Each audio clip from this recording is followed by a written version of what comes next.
Ladies and gentlemen, we are back for another series review. Hated to love it, it's back. The Lord of the Rings, The Rings of Power, Season 2 is upon us, coming out August 29th. As you can see, who is this character? We're going to talk about it in a little bit. But first, I got my whole panel here, and I appreciate every single one of them. First up, Rai, what's going on? Yo, yo, glad to be here, Thank you for coming. of course. Next on deck, Ty Nitty. What's up, Ty? Hey, what a one star. Your boy Tiny here representing for the people them. No. Thank you, Ty. Last but not least on the panel is Ant. What's up, dude? Hey, what's good? What's good, fam?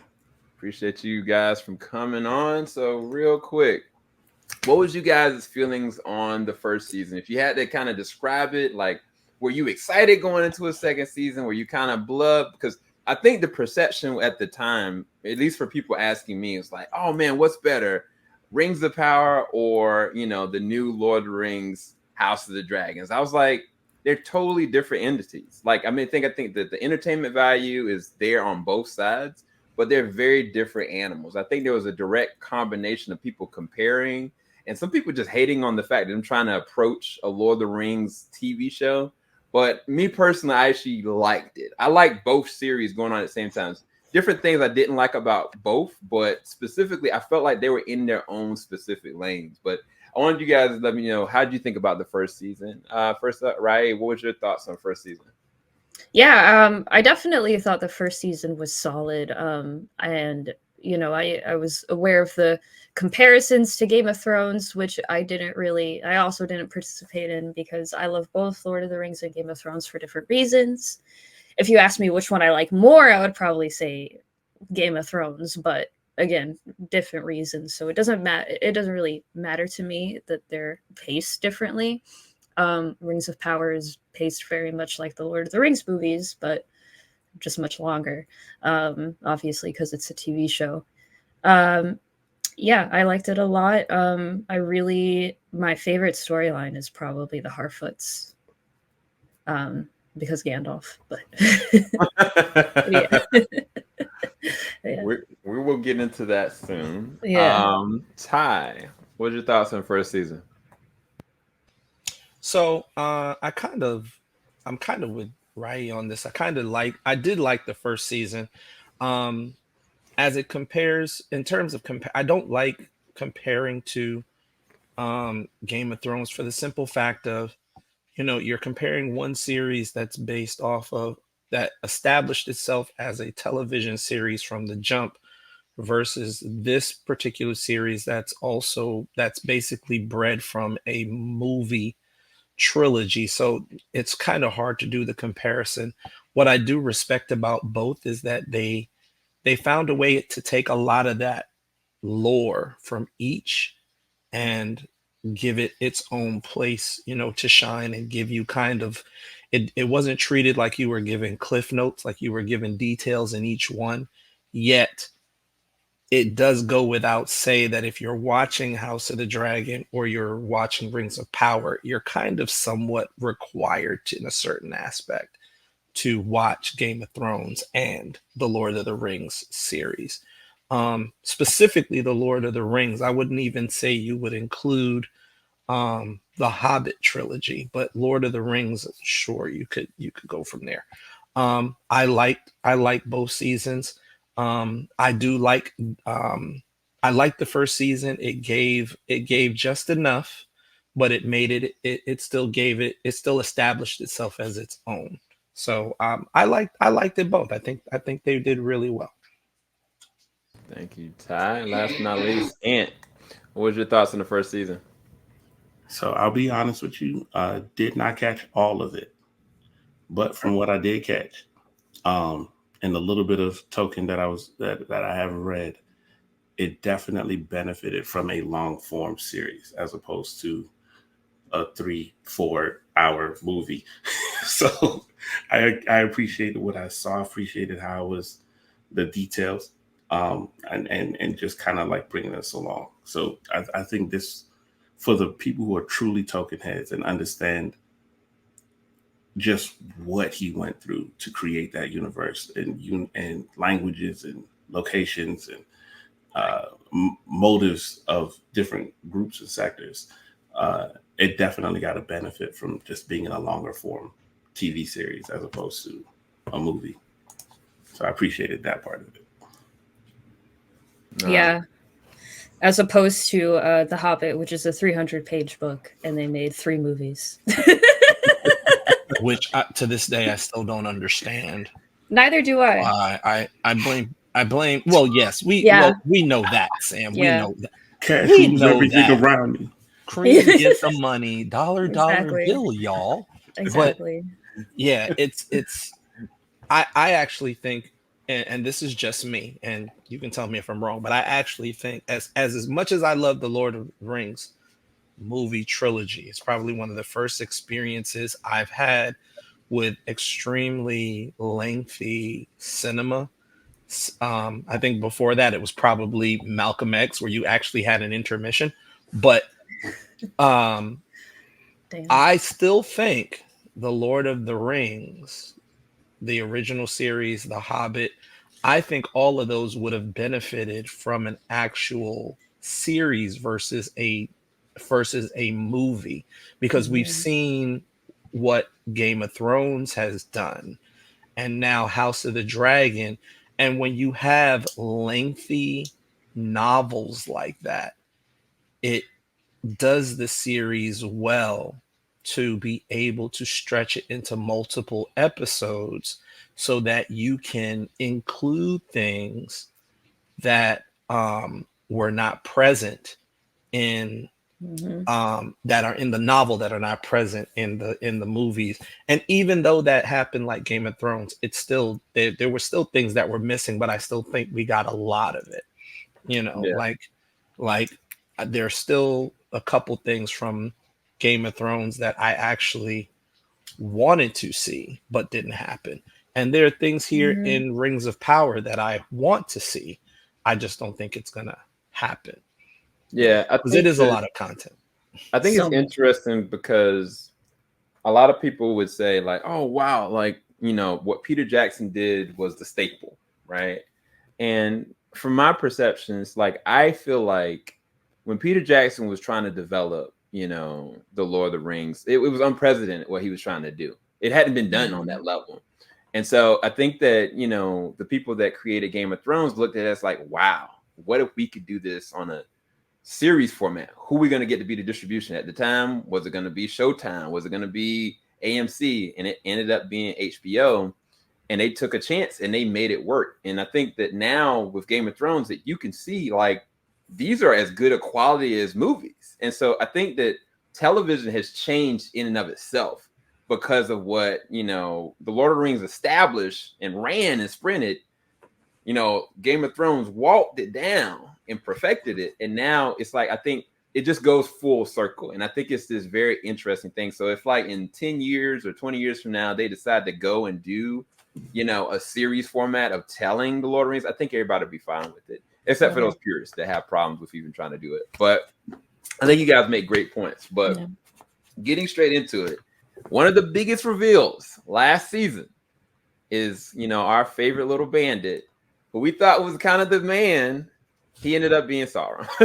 And Hilbrand is that man. And up front and center, as we showed you guys a picture, and you guys have already seen the trailers, he's donning a different look, man. He looks completely different. It's the same actor, but now the game has changed because the man that is the ultimate evil has revealed himself.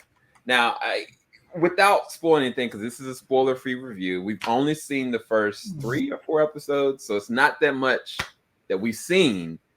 But what we can say is that he's made a staple for himself very quickly in the short amount of episodes that we've seen.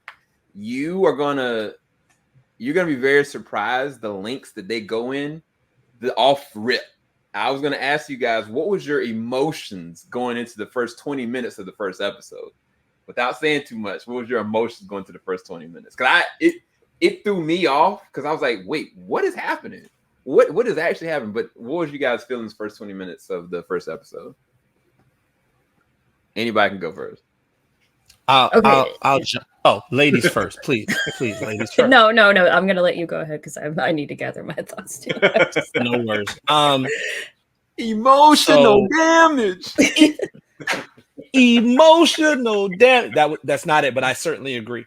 My 5 words, simple 5 words. Charlie Vickers is a beast. That's it. As an actor, he is a beast. The reveal at the end of the season and then to go into the first few minutes of season 2. Oh my God. There's no real way that I can truly express my feelings and really get into it without spoiling. So I'm not going to do that, but I will leave it at that. Charlie Vickers is a beast. Shout out to the actor and actors that are participating. Shout out to makeup, shout out to effects. But I mean, my God, the first few minutes, I didn't know how to be. All I know is all I know is I got to go through the series again just so I can process that whole feeling. Because I mean, it was intense. I agree. I was also going to say, first of all, I'm bummed that this is a spoiler-free review. I just realized that. I was ready to go in. I have my notes and everything. And yeah, so I was about to answer the whole like first 20 minutes question. It's like, I could talk about like the first 2 minutes, right? No. No? Okay, never mind. Just talk around it as best you can. I'll talk around it as best I can. But no, it's the review. I mean, the reveal that Halbrand was Sauron is amazing. I also think he's my favorite actor on the show. Like by far, maybe with Doran and his wife following, like as a close second and third. He's just so incredible, and Sam and I were talking about it a little bit before, but it's like this switch between how he looks as Halbrand and Anatar, his elf form, is insane because he has the same face, but it's like all of a sudden he's got cheekbones and he just looks like a completely different person, and he's awesome. And yeah, so I looked a little bit more into Sauron. It turns out he's a shapeshifter. And that's why he was able to hide for so long and people thought he was dead. So, yeah, it was cool to see him shapeshift. All right. Yeah. Mm-hmm. So I actually did not catch the first 20 minutes. I think I came in midway through that scenario, so I missed it. But I will say, from somebody who's just loving what I've seen so far, without reading the books, I wonder if he does this again. Does he shapeshift again? Like, are we about to see this actor like literally just run through his whole gambit of everything? You know what I mean? So yeah. Yeah, I mean, some of this again, you guys, like this, we're treading on dangerous territory, but at the same time, Lord of the Rings is established. Sauron is the main, like we can only say but so much, but you kind of get where we're going with this. But shifting gears as far as the narrative and the story, like, I mean, there's a lot of different moving parts that are going on because, you know, our main character, how do I put this without spoiling it? She's been compromised. That's the best way I can kind of put it. She's been compromised because she was deceived and she wanted to stick to the lie so that she didn't get implicated. And there was one man that was like, nah, I ain't about that. And we know who he is. And we know that he has a track of honor about him. And he doesn't like deception. And he will not compromise even in the face of literal destruction. And you get to see that. And you get to see their relationship, for good or bad, take a different direction. And I wanted you guys' perspective on everything with the elves and the direction that they're taking that. What was you guys' feelings on how they're taking these two characters, pinning them together, and at times pitting them against each other? Like, what did you guys think about like their approach to that in this season? I like it. You know, they're childhood friends. Anybody who you know for that long, you're gonna go through some ups and downs with. And I think that they play it really well. You know, they take both Galadriel's and Elrond's personalities into account, and you know, the tension between them makes a lot of sense narratively. And then I don't want to spoil anything. But yeah, it's I like their relationship altogether. That's what I'll say. All right. Ty, what was your thoughts? So this one's gonna be tough, but how do I put this? The greatest, your greatest opposition is usually formed from really deep friendships or back history, and that's what we're seeing here. Oh my God, there's so many things about this, that there's so many things about their dichotomy that I really want to touch on, but I can't do it if we're going spoiler free. Because what I'm really thinking about, the main thing I'm thinking about without spoiling anything, is when I look back at the Fellowship of the Ring, I now start to wonder, how did Elrond and Galadriel get to Where they that are. point? Yeah. You know, Yeah. because you see the dynamic, even, and I'm only dealing with Fellowship of the Ring, because you're seeing, you don't see anything in Fellowship of the Ring that brings them really together. They're in two separate scenes, but you have some form of an understanding that there's a respect there, because Galadriel has one of the rings in Fellowship of the Ring. And even then she talks about her, to Frodo, she talks about her weakness and her failure. So now, you know, taking the clock and winding it back to where we see them now, and as the season progresses, for those that will eventually see it, you really start to wonder, man, how did they get to where they were in Fellowship of the Ring, or even all the way down to Return of the King? How did they get there from this point? It's a very interesting dynamic, but there's so much I want to unpack there, but I can't, because we're spoiler free this time. So, Ryan and I will be over in the corner protesting Team Yes. JVS after that. You guys are doing great. You're doing a great job. Keep it up. And This is hilarious. This actually makes it a little easier for me. There was a point that I did see where it just, how do I put this? You could tell Elrond was just kind of wanting Galadriel to like make the right decision, and she didn't. And it was, I hate to say crestfallen, because I don't think that's of the right magnitude of that moment, but it was crestfallen like times 1,000. Like he was literally heartbroken over her decision. Something he had like already warned her about or whatever. And yeah, like that told me a lot right in that moment, about how they would kind of go back and forth, and how well they knew each other, because you could only want somebody, you could only, try to influence somebody towards quote unquote good or making the right decision like that if you've known them for that long.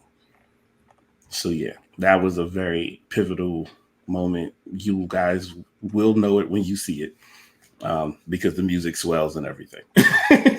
So yeah. yes, sir. Well put. And you guys are doing great. I'm proud of everybody here. We're not spoiling a thing here. I was just gonna say, at the end of the last season, they said that they were making the rings. So I'm gonna talk around that a little bit. As you can. Yeah. Give us Yeah, right. no, what What you were just saying about Elrond, it's yeah, one of the dynamics I'm really enjoying is um like the different sides of people who are, you know, behind the forging of the rings, the people who are trying to stop it from happening, the secrecy surrounding that, the conspiracy surrounding it, the lineup of events. Like I can't spoil, but it's just so like the dramaticness of it is just so well done.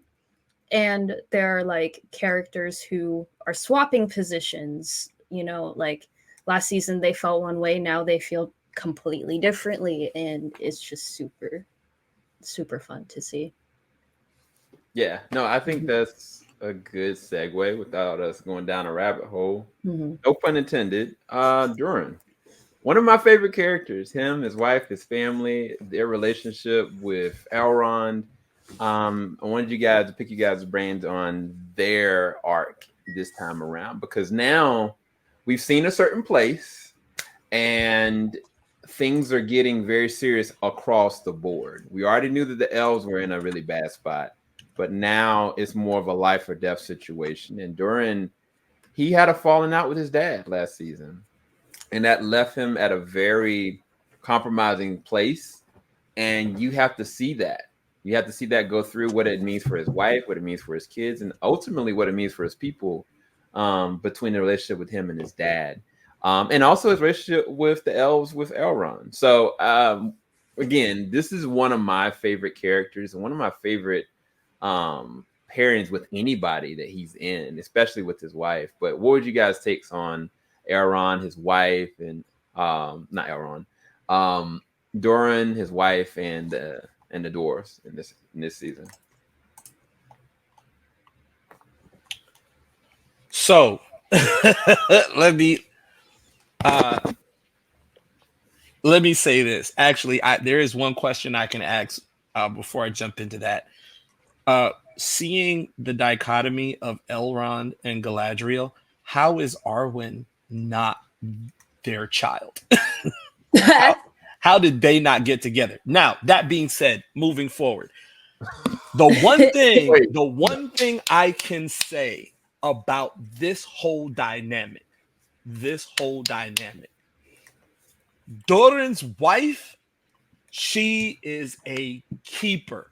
That is who you want for your wife. Like when I tell you, and shout out to her, because she is literally in the middle of it's like she's standing in the middle of two mirrors, right?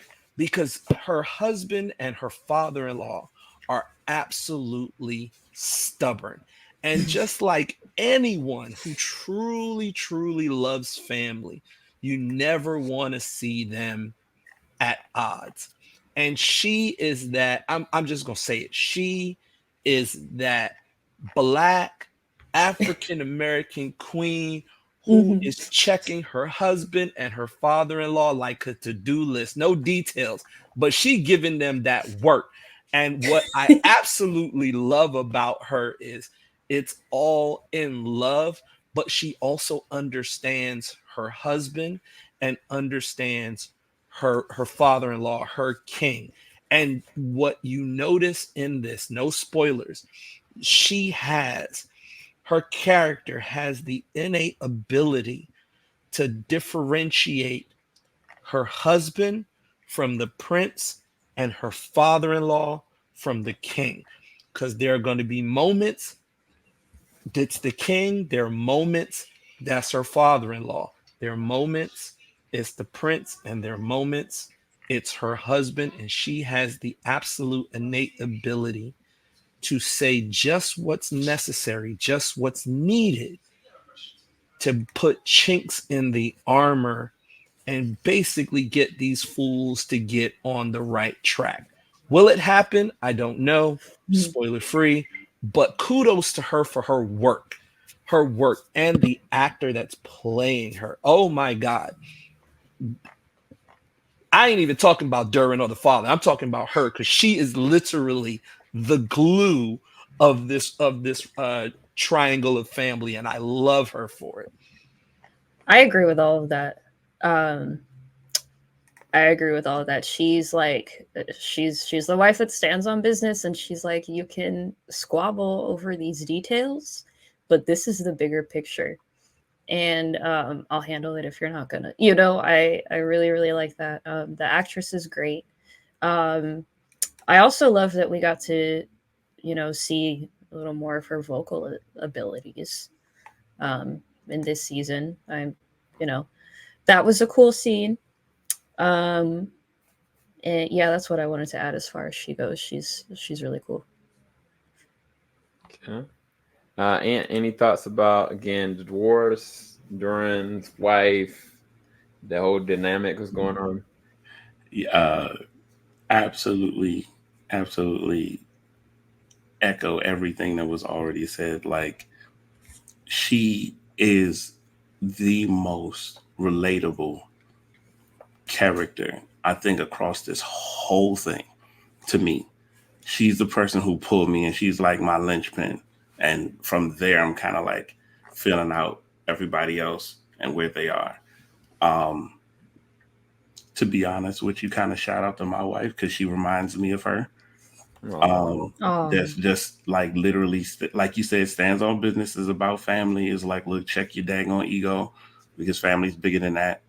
And here, she recognized that it's not just family; it's also the whole, all their people, and understanding that their way of life is a little different, and we need to make some moves because our way of life has now changed.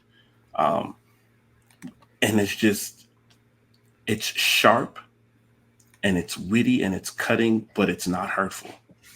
It's like there's a difference between somebody trying to say something to hurt your feelings and somebody trying to say something to get you to feel convicted.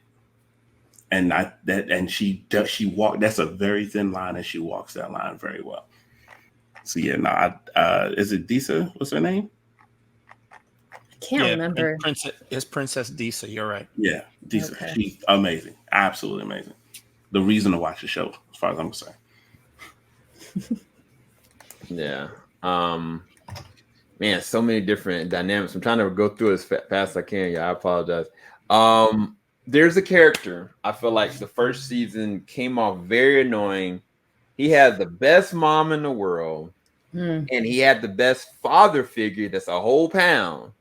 And without spoiling anything, I do think they've put his trajectory in a good place, that they're going to use him. Because the last season, it was kind of like he found the sword, making stupid brass decisions because he's got like a complex about who he is inherently. We've all kind of had theories about kind of who he actually is and what his destiny really kind of unfolds, but they haven't really explicitly stated it. But I'm talking about this character right here. And I personally feel like I like the direction that his character is going, but I don't know if I like the road that he got to get there. I think I actually have a real problem with that, because certain characters that I like around him are affected by the decisions they made from a narrative standpoint. I'm not going to divulge what I mean by that. I'm talking around it as best I possibly can, because they did partner him up with other characters that are very interesting. But even though you got this amazing elf that's a whole pound to the left, a son that we've been waiting to see what's going to happen to the middle, but there's just certain things I just did not like about how they got to that place. And again, I'm not spoiling anything, not going any route with that.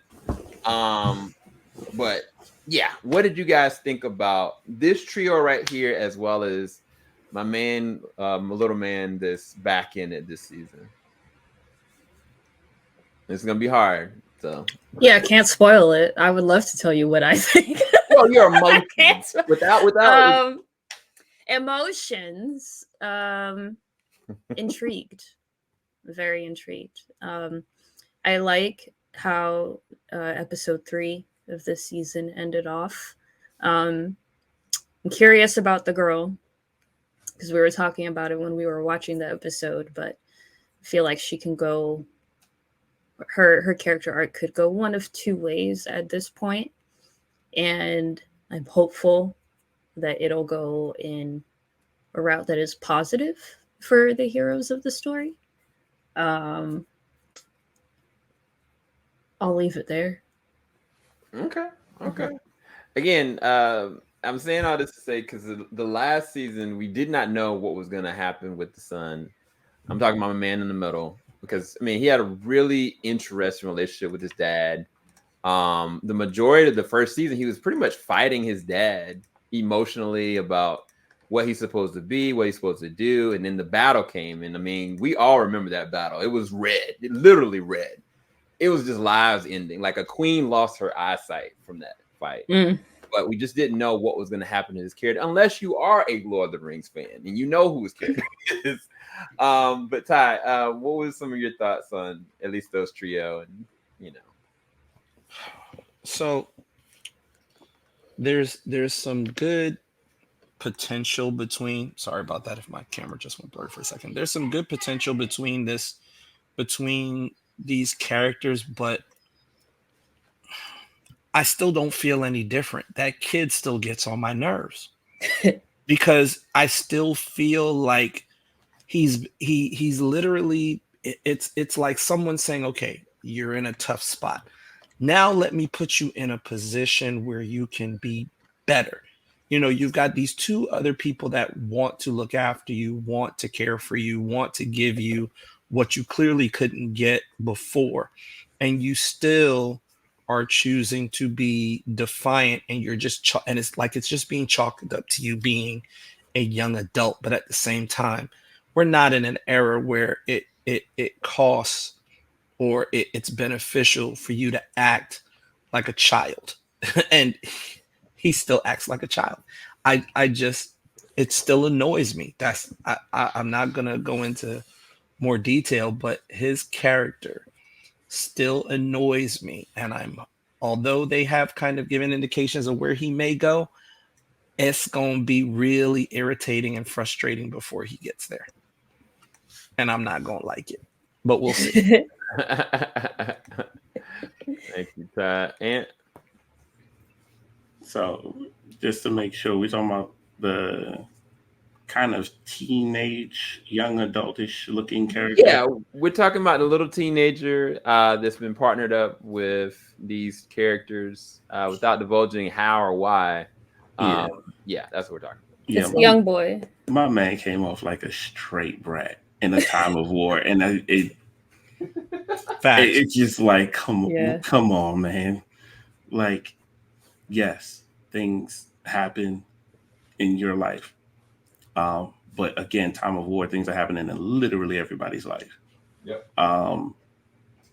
My man, the archer, is, like you said, like a golden pound. Like, like this dude still on business every scene we've ever seen him in. Yep.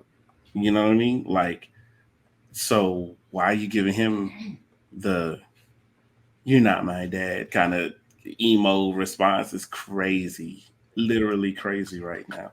No spoilers. No, was that a spoiler? It's a little bit of a spoiler. No, it's not.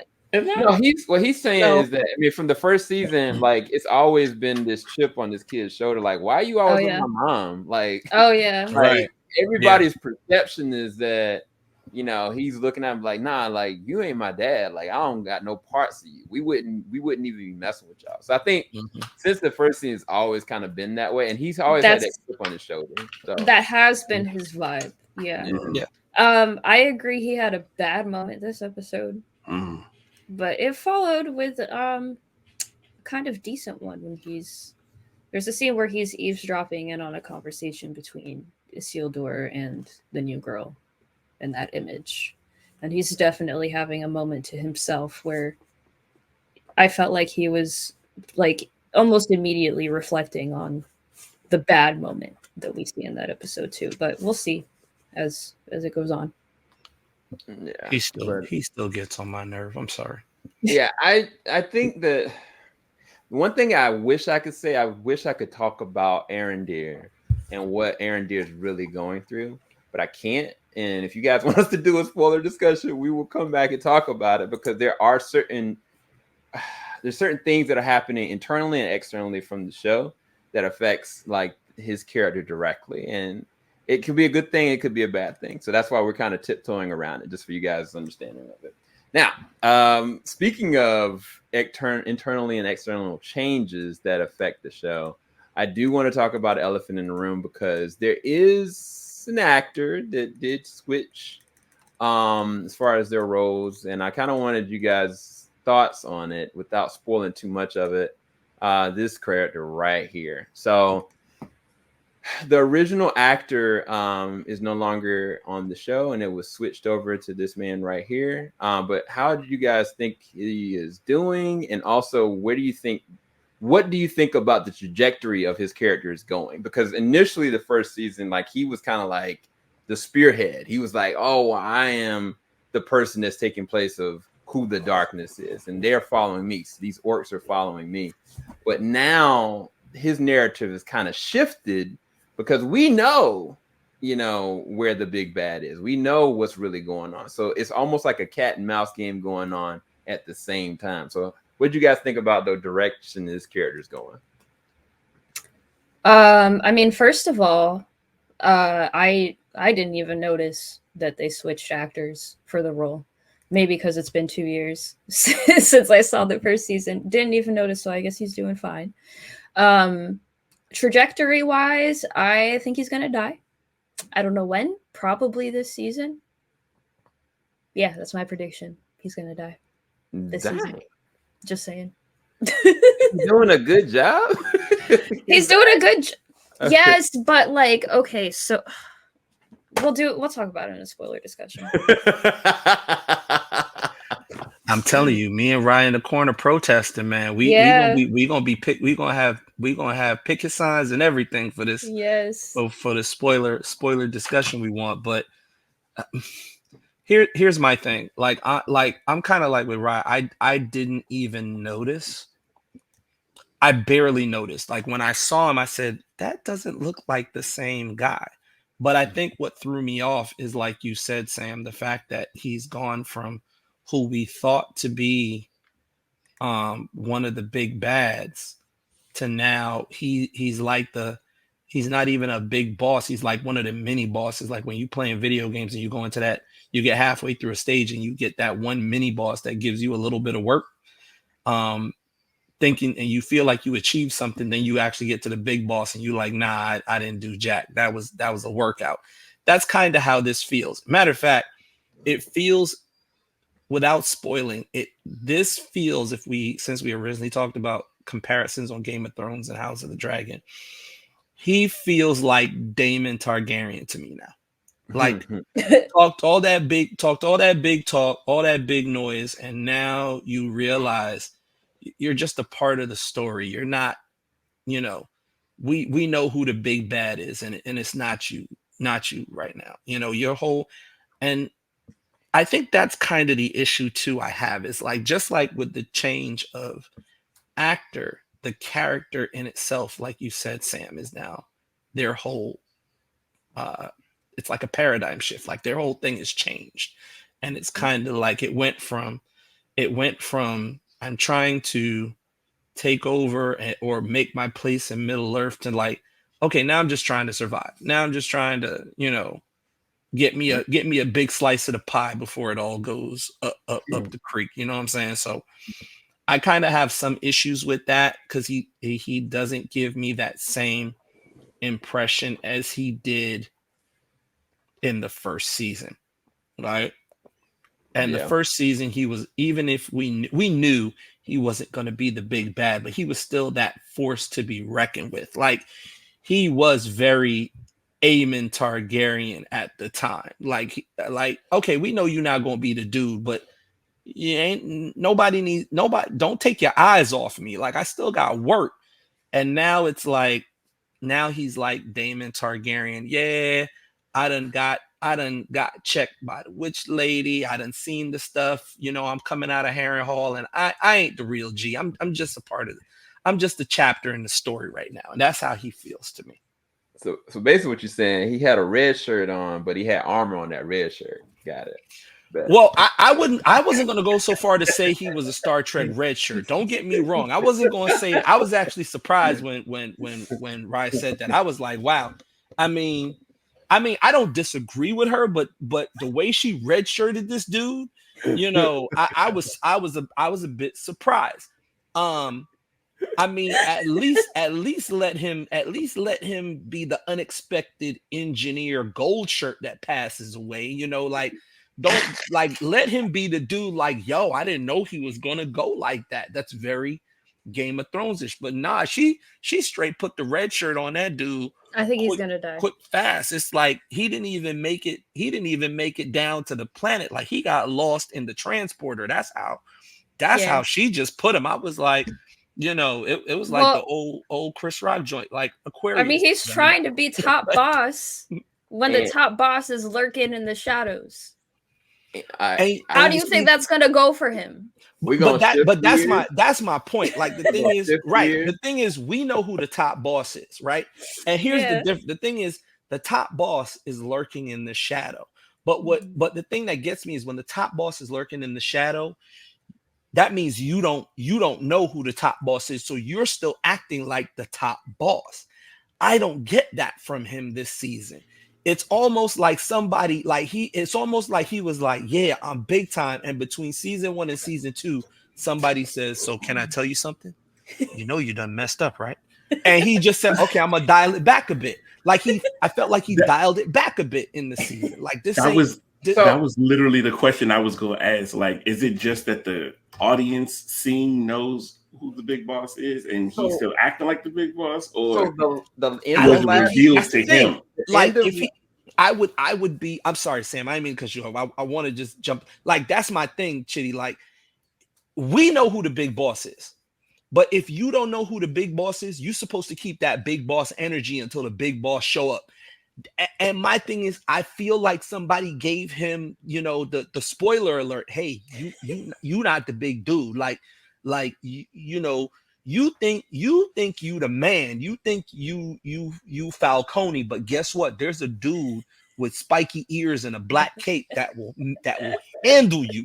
That's got personal issues and gives no cares. He's actually in the red for cares. He actually owes some cares. Trying to keep it PG on this one, but I feel like somebody gave him the spoiler alert, and this season he's kind of like, okay, I'm just trying to get my piece of pie versus I need to be big dog, and then because then when you big dog and then the real big dog shows up, you're supposed to see that step back. That okay, I thought I was you know the pit bull, but the Rottweiler's here, that kind of thing. It is like he knows. Sorry, last thing before you can go, Sam. I'm sorry. It's like there's a moment where you could see on his face, he's like, Sauron's probably still out there, and I'm gonna leave it there. Go ahead, Sam. So what I was trying to say is that last season somebody told him that he's still alive. Like the whole point of last season is that he got this word from someone that Sauron is still alive. Oh, yeah. And the way that I look at it is like you at the top and you know who Sauron is. You know what that means. Even if it wasn't true, the idea of this person being alive as a martyr is even more dangerous than anything, because then it's like incites fear with everybody that you've said, no, I'm the man. So yeah, no, that's somebody whispered that joint in his ear, and he's been hurt since then. And I think that this whole entire season, he's trying to get a gauge on what do I do? I really feel like that idea, like he, in his heart of hearts, he's like, no, there's no way. But doubt is the most dangerous thing that he's dealing with in his heart. And he don't know what to do with that. And I think that, yeah, that's without spoiling too much. Yeah, I think that's what I was trying to say. That he got that thrown in his face last season. But even with that, somebody gave him word on the street. Okay, cool. Word on the street. But you ain't got enough detail. And my thing is, you're supposed to be leading and commanding these folks. You already done gave them this whole vision, this whole investment. You know, And even if folks are like, hey, yo, I heard Big Dog is walking the streets. You know, the way you presented yourself is like, yo, until he come to see me, you know, I'm gang around here. I'm running it around here, because you got to keep that energy, not just for I don't know, not man. just for I'd be doing for what he doing. But I'd himself. be scared. I'd be Yeah, scared. look, I'm right, but don't I'd get be me scared. wrong. Don't get me wrong, but at the same time, you got to keep that energy for your squad. Like even in Return of the King, my man, my every day they was all encircled. They knew it was about to go down, and my man just looked. My man Viggo Mortensen just grabbed the sword, looked at everybody, and was like, for Frodo. He kept that energy. Like, he knew it was a bad deal, but he kept that energy. I'm like, when you got to keep that energy. If you not keep it, the minute people see you falter is the minute all your stuff go. And I understand he's like, what do I do now? I'm trying to find my little piece of the pie. You got to still keep that big energy, because even though Sauron is the big dude, you handle your business like that, even Sauron gonna be like, all right, I respect that energy. That's big energy. Don't cross me with it, but handle your business. You know, and I feel like now he's about to be doing the running scared. Like he's about to be Colonel Stryker after Weapon X gets loose, and my man's like, I'll be back. And he just take off. That's what I feel like. That's what I feel right now. He's not giving me big man energy. And again, I'm not a book reader, so I've not read them. But if what Rai was saying about Sauron possibly being a shapeshifter, at any given time, he could get killed in the shadows and not know. You don't even know who Sauron could be at this point. So I'd be scared. That's just me personally. I'm gonna leave it at that. Maybe I'm the punk in this one. But skipping to the last part of the harfoots. Got these lovable characters back again, and a big character that we can't really talk about too much. What did you guys think about the harfoots and the direction that they're going with their great companion, who is this? I forget what he's called. The Istar. Yes. Bro, the harfoots, they're on their journey. They're trying to figure out their way. Of course, you know, the little one, she left her family, left her home, and has decided to follow the star. And he's trying to get an understanding of who he is, what he is now. And now he can talk. Now he can communicate. Like, he's a lot more communicative. But the hardest thing about where their destination is he has no idea what this means, because he still doesn't have his memory. He's still out of pocket. And there are dangers lurking about that we can't talk about, that we would love to give you guys more insight about. But to stay on course, we're going to keep going to our last and final, which is the Queen and everything that's going on with her. What did you guys think about their handling of the Queen, her people, and what this means for her? Because honestly, I kind of felt, I don't know how to say it. I felt like the way they handled the things that were going on with the Queen was a little rough. And I don't know who's her best advocate. I know somebody that's in her corner. But that storyline, it just feels like everybody, it's like a Game of Thrones. Like, everything that's going on with her storyline feels like it's a lot of snakes in the den, unfortunately. But I wanted you guys' perception of the final character and everything that she's trying to do for her people, and what does that actually mean from you guys' opinion? I feel so bad for her. Like, without spoiling it, I feel so bad for her, because she really put herself on the line. And now, I don't know what I can say. I don't know what I'm allowed to say. But obviously, you know, when you have a monarch who becomes impaired in any sense of the word, that worries the people. Oh, wow. You talking about? Never mind. I'm shut up. I'm just It's saying. close We're to talking. home. We're talking about the queen. We're talking about the queen. You brought her up. You asked how we felt. You asked how we felt. I feel bad for her because she put her line. She put herself on the line for these people, and I mean, you see those fists in the air. What does that look like to you? You know what, Ty? What do you feel about? So, first off, let me first say, Cynthia Di Robinson is an incredible actor. I've actually liked my first experience with her, like really where I noticed her, was when she played Amanda Waller on Arrow. And who knows? I may be one of the few people that actually love to hate her, because she was so good as Amanda Waller. It was almost like Lawrence Fishburne and What's Love Got to Do with It. Like you love the actor for what they did, but you also like, come on, I might need to put hands on you the way you acting right now, because you're doing it so well. But I kind of agree. Like, I feel for her, because at the end of the day, the reason she is where she is because she did what she did for her people, and she did what she thought was right. And for the results, no spoilers, for the results of things to occur the way they occurred, I was upset. And the fact that it took one little random thing for folks to kind of do what they did with her, I was blown. No spoilers, but I, as a character in the story, I absolutely do love her for her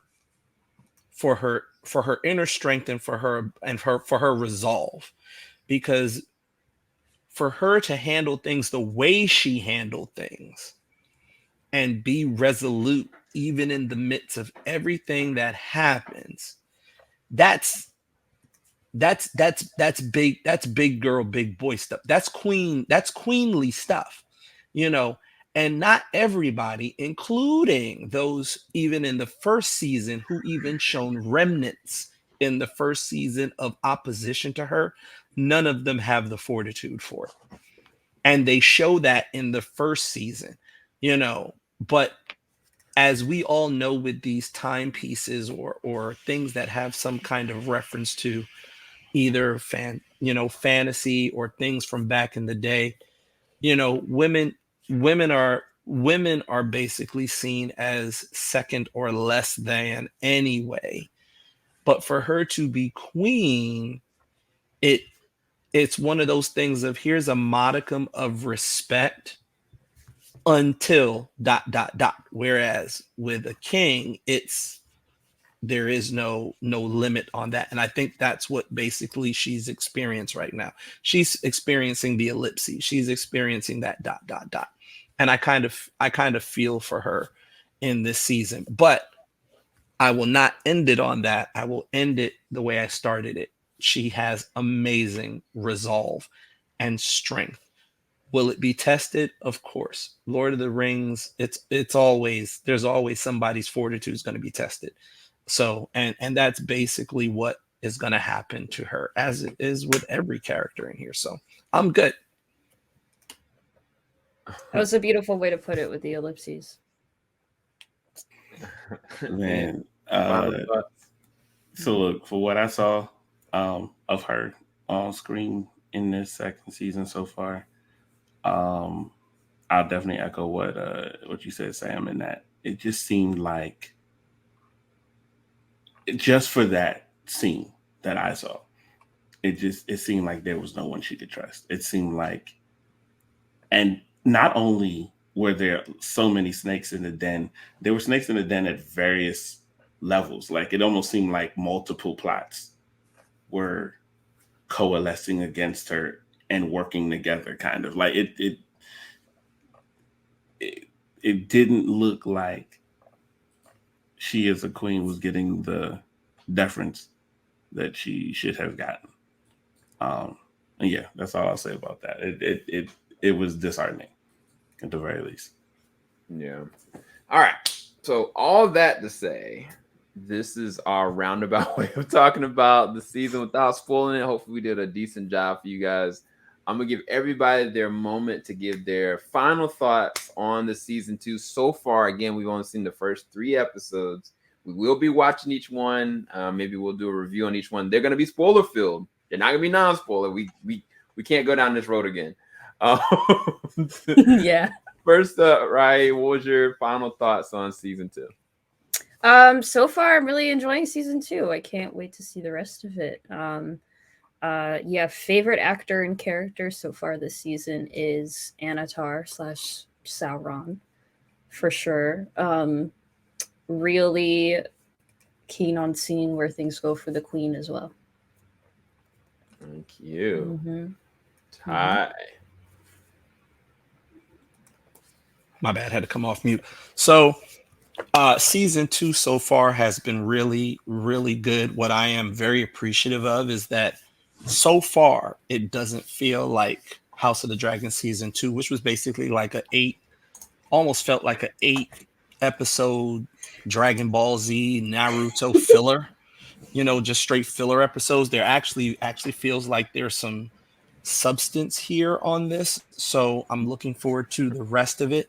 Favorite characters right now, my top 3, well, top 4. I had a top 3, but I gotta include 4. It's Galadriel, Elrond, of course, Mr. Big Bad himself, Halbrand Sauron, and Princess Disa.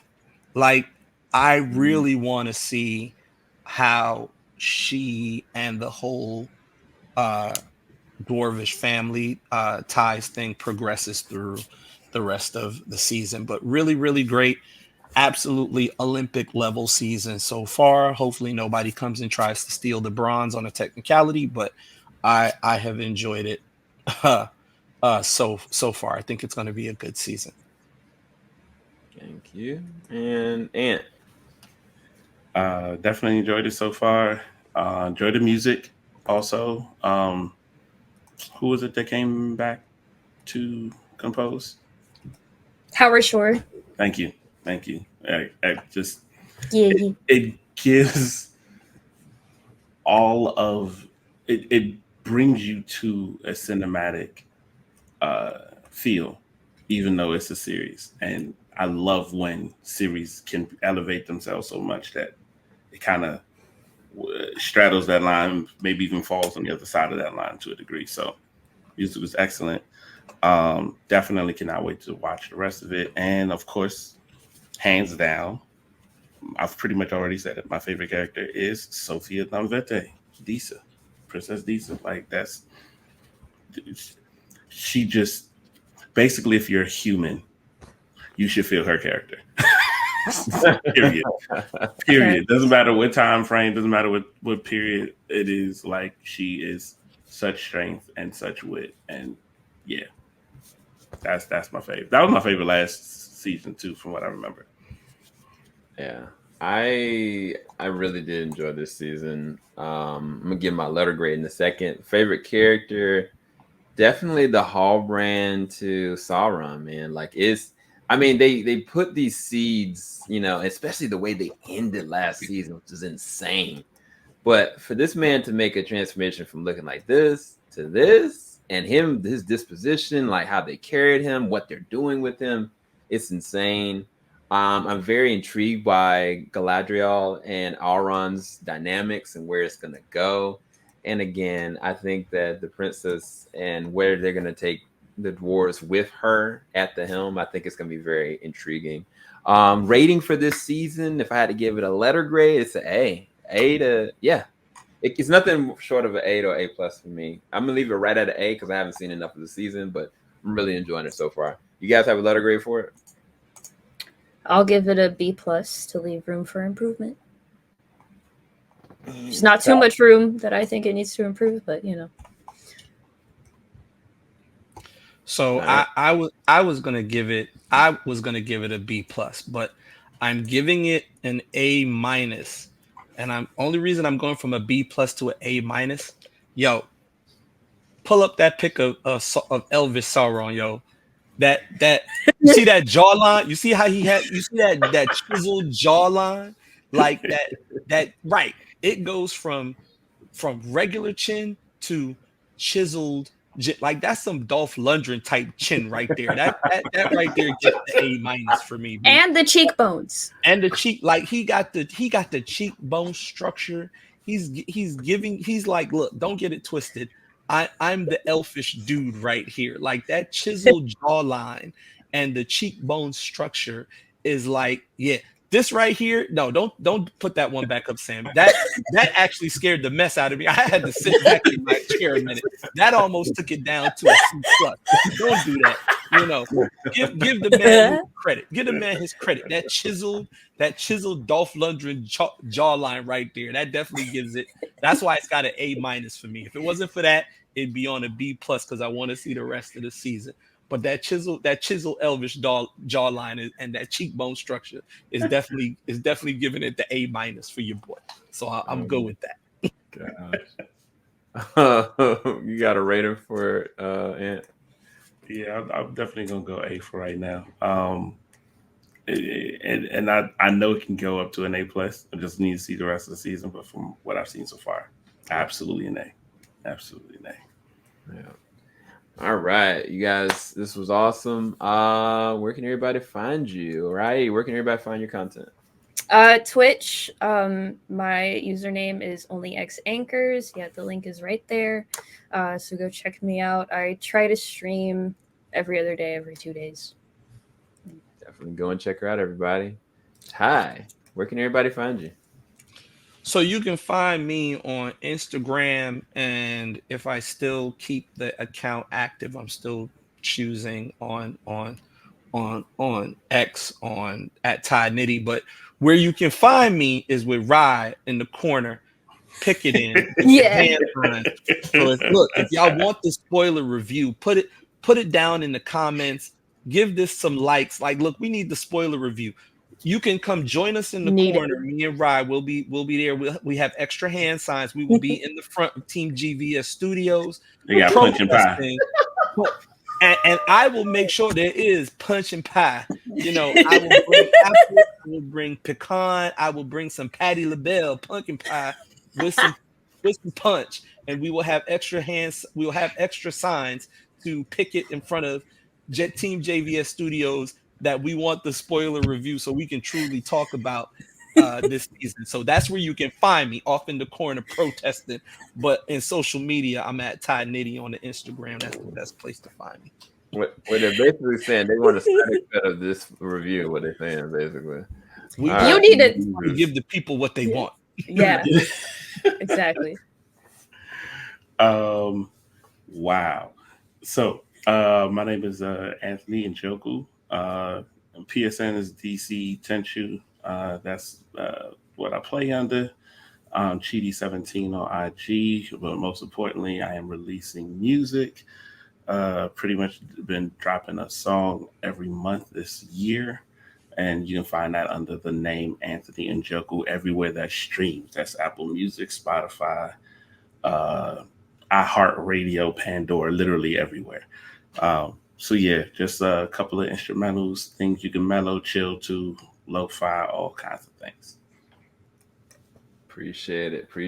All right, guys, we're out. We went for a whole freaking hour. I'm gonna have to cut some of this out. I apologize.